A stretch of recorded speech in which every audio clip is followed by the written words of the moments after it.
हमारे खुदावंद यीशु की अंजील मुक़द्दस मत्ती के मुताबिक उसका 9वां बाब 32 से 38 आयत तक। एक दिन लोग एक आसेब ज़दा गूंगे को यीशु के पास लाए, और जब बदरूह निकाली गई तो गूंगा बोला, और लोगों ने ताज्जुब करके कहा कि इस्राएल में ऐसा कभी नहीं देखा गया।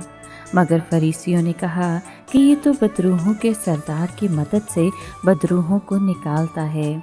और यीशु सब शहरों और गांवों में फिरता रहा और उनके इबादत खानों में तालीम देता और बादशाही की खुशखबरी की मनाती करता और हर बीमारी और कमज़ोरी दूर करता रहा। और जब उसने हजूम को देखा तो उसे उस पर तरस आया, क्योंकि वो उन भेड़ों की मानद जिनका चरवाहा ना हो खस्ता हाल और प्रागंदा था। तब उसने अपने शागिर्दों से कहा कि फसल तो बहुत है मगर मज़दूर थोड़े हैं, इसलिए तुम फसल के मालिक की मिन्नत करो कि वो अपनी फसल काटने के लिए मज़दूर भेज दे।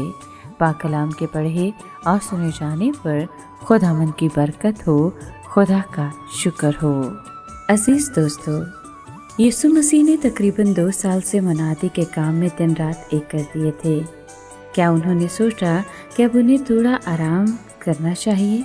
नहीं, बल्कि उन्होंने मनादी के काम को बढ़ाने के लिए दोबारा से गलील के सब शहरों और गांवों का दौरा किया और वहां की इबादत गाहों में तालीम दी, बादशाहत की खुशखबरी की मनादी की और हर तरह की बीमारी और मर्ज को ठीक किया। इस दौरे पर उन्होंने जो कुछ देखा, इससे मनादी के काम में तेज़ी लाने की ज़रूरत नुमायाँ हो गई। वो ऐसे लोगों से मिले जिनको खुदा के कलाम से तसल्ली की बड़ी ज़रूरत थी। ये लोग ऐसी भीड़ों की तरह थे जिनका कोई चरवाहा नहीं था। वो बेबस थे और उनको तंग किया जा रहा था।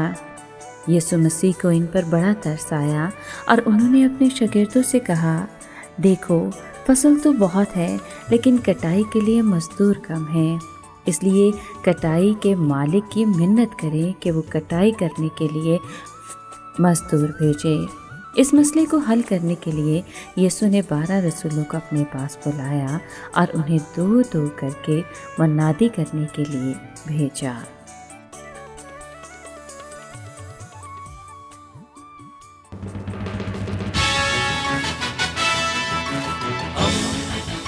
दोस्ती का पैगंबर, रेडियो वेरितास एशिया।